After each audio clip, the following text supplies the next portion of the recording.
Voilà, bonjour Jacques. Et donc, comment est-ce que vous, Bonjour. comment est-ce que vous aimeriez vous présenter? Et donc, depuis 30 ans, je suis la plupart du temps en Inde. Et après une formation de psychiatre à Saint-Antoine à Paris, je suis parti donc pour des recherches en Inde, écrire un livre, premier livre qui était Le Maître et le Thérapeute sur la comparaison de la relation maître-disciple et psychothérapeute-patient. Et puis après, j'ai continué avec des recherches sur la psychologie spirituelle, ma propre pratique, et puis une douzaine de livres qui sont autour de ces thèmes mystique comparé psychologie spirituelle. D'accord. Donc, vous avez fait beaucoup de voyages en Inde, vous avez rencontré des maîtres aussi. Quel lien aujourd'hui on peut faire entre justement l'aspect psychologique et la spiritualité? Est-ce que on peut dire que ça peut se rejoindre et même dépasser les limites de la psychologie à un moment donné? Oui, tout à fait. Donc, je suis intéressé à ça depuis le début. J'ai appris la psychiatrie en cherchant une compréhension spirituelle des troubles psy. Je me souviens, je lisais le gros livre de Hay, traité de psychiatrie avec tous les signes de la schizophrénie et comment ce que ça venait, la schizophrénie, en essayant de comprendre est-ce qu'il n'y avait pas une expérience de méditation dans la schizophrénie qui partait de travers. Et donc j'ai compris beaucoup de choses dès le début dans ce sens-là. Et après, j'ai continué et maintenant la méditation commence à être appliquée en psychiatrie. Ça a commencé pour la dépression, l'anxiété. Il y avait déjà les pratiques de relaxation qui étaient utilisées, qui Mhm. sont proches de la méditation. Et puis il y a surtout ce grand mouvement de la méditation de pleine conscience qui n'a rien de nouveau au point de vue de la technique puisque c'est une pratique de vipassana qui vient du bouddhisme qui est pratiqué depuis 2500 ans intensément dans le bouddhisme du sud et dans le Ouais. bouddhisme du nord aussi à leur manière. Mais par contre, ce qu'il y a de nouveau, c'est le nombre d'études scientifiques qui montrent les effets de cette méditation. Et ça, c'est une grande révolution. Rien qu'en 2013, il y a eu plus de 500 études scientifiques sur ce type de méthode. Et donc, ça fait une bonne conjonction entre science et conscience, science et méditation, d'un point de vue très pratique. C'est pas simplement Mhm. des commentaires. Il y a des études tout à fait solides autour de ça. Oui. Donc c'est vrai que c'est normal.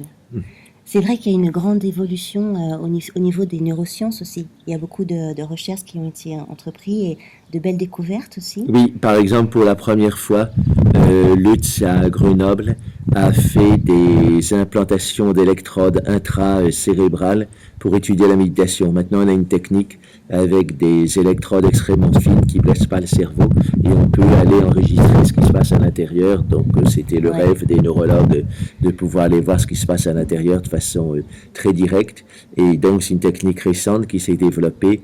Je connais une dame qui est pratiquement professeure de neurologie à Marseille qui travaille dessus. Et comme elle savait que j'étais intéressé, elle m'a envoyé un mail. J'étais dans les rues de Nice en train de traverser une rue. Et puis j'ai reçu le mail en disant ça y est, maintenant on fait des études avec des électrodes intracérébrales sur la méditation.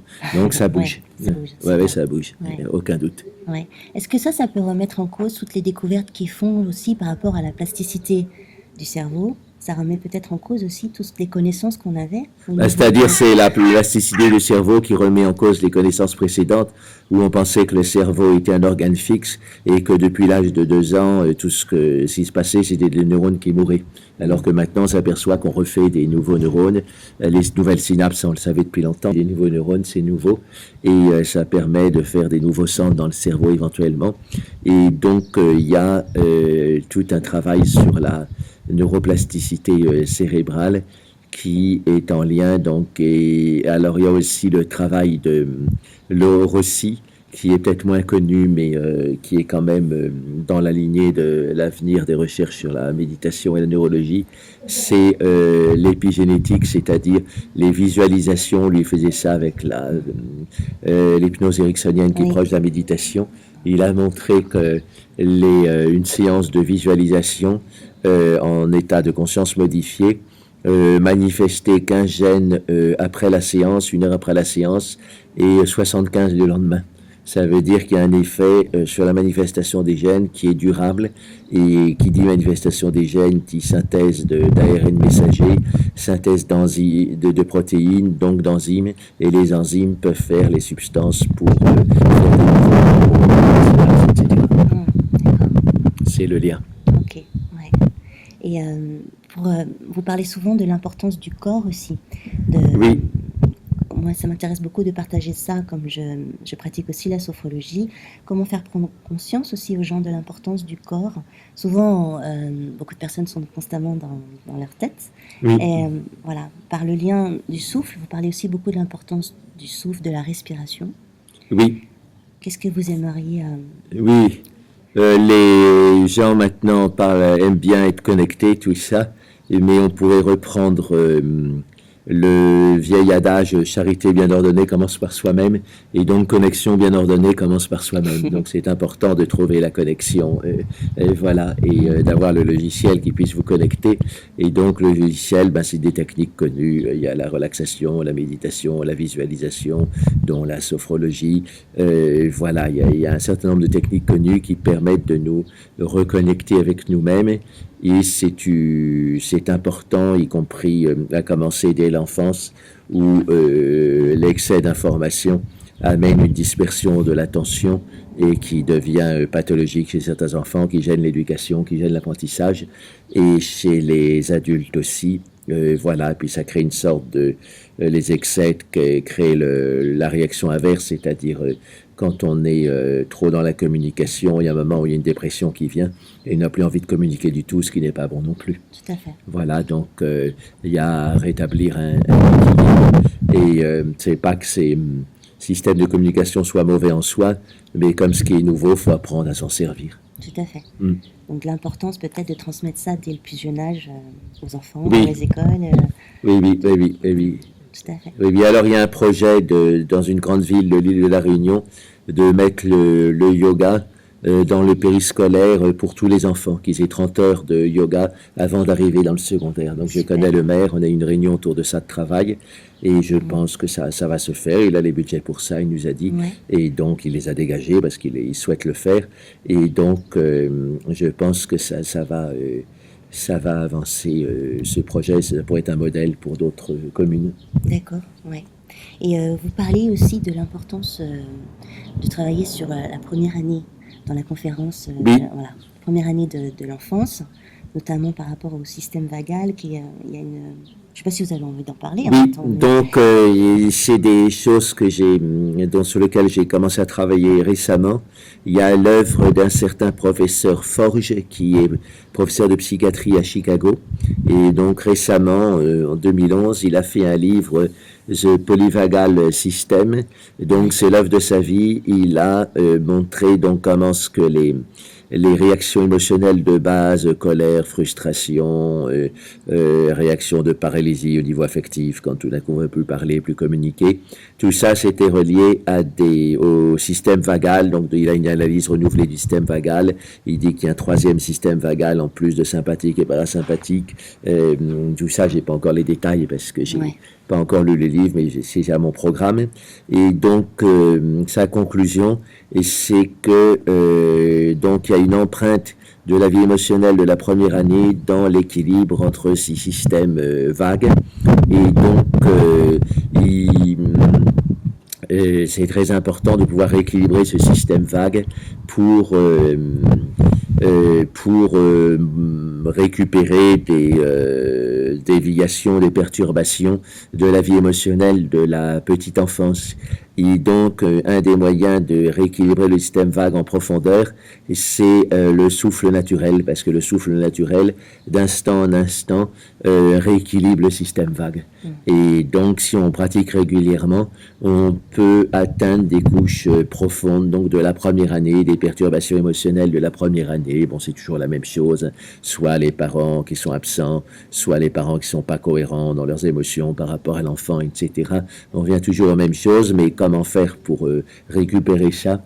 Et donc, par l'observation du souffle naturel, il y a la respiration générale, et l'observation du souffle naturel, il y a moyen de faire des rééquilibrages en profondeur. Donc, la référence scientifique pour ça, c'est donc Forges, Forges, et son livre en anglais sur le système polyvagal qui est technique, mais quand même, les conclusions sont tout à fait compréhensibles. D'accord. Et c'est pris au sérieux par les autres psychiatres, on en parle dans les congrès de psychiatrie, donc c'est quelque chose qui fait avancer les choses. Tout à fait, ouais, ok. Et donc comment inciter les gens peut-être à méditer un petit peu tous les jours pour arriver à peut-être être plus connectés, comme on en parlait tout à l'heure? Oui. Alors, donc, les gens disent, j'ai pas le temps de méditer. Là, il y a plusieurs réponses à ça. Déjà, il y a une étude déjà un peu ancienne qui dit que les Français regardent 3 heures la télé par jour. Alors, si maintenant on rajoute l'Internet, et à mon avis, ça doit être plutôt 4 heures. Et donc, on peut leur dire, si j'ai le temps de regarder 3 heures la télé par jour, vous avez peut-être le temps de méditer un peu. Et sinon, un autre argument qui m'est venu récemment, c'est parce que je suis en Inde, donc souvent, là, je suis retourné 3 mois pour accompagner des voyages, puis je repars pour une retraite. Ouais. Et le premier ministre de l'Inde, Narendra Modi, donc voulait devenir moine dans la mission Ramakrishna. Quand il était jeune, entre 17 et 20 ans, il a fait 3 demandes à Calcutta, dans l'Himalaya, à Mayavati, puis à Rajkot dans son pays au Gujarat. Et donc, comme il n'avait pas une maîtrise et que dans cet ordre-là, on demande que les moines aient une formation intellectuelle à l'université avec une maîtrise, il n'a pas pu rentrer. Du coup, il a fait ce qu'il pouvait, il est devenu Premier ministre de l'Inde. Mais même Premier ministre de l'Inde, j'ai entendu dire qu'il fait 1 heure de pratique par jour. Voilà, donc yoga et puis méditation. Et donc, si Premier ministre d'un pays d'1,3 milliard d'habitants trouve le temps de faire sa pratique, pourquoi pas nous? Tout à fait. Donc, c'est un bel exemple. Oui, c'est un bel exemple. Et bon, alors, je ne veux pas dire que je suis d'accord avec tout ce qui se passe en Inde, machin truc. Bon, c'est complexe, l'Inde. Mais en tous les cas, il y a cet exemple qui est là et qui est quand même intéressant. Et donc, voilà, quand on décide de pratiquer, on arrive à mettre ça dans son emploi du temps. Tout à fait. Voilà. Ouais. Quand on prend connaissance aussi de tous les bénéfices. Oui. Voilà. Okay. Oui. Et donc, comme je pratique aussi l'hypnose érectionnelle, vous avez envie de dire un petit mot par rapport à ça? Oui. Ouais. Oui, ben je crois que le génie de Milton Erickson, ça a été déjà son expérience personnelle. Comme il était paralysé par la polio, il a pu vraiment observer son mental et travailler sur son mental directement sans tout le temps répéter les théories psychanalytiques qui étaient à la mode à l'époque. Et puis, donc, il a eu une expérience personnelle approfondie. Et donc, il a retrouvé des choses de concentration, de visualisation qui fonctionnaient, dont on parle dans le yoga et dans la méditation depuis longtemps.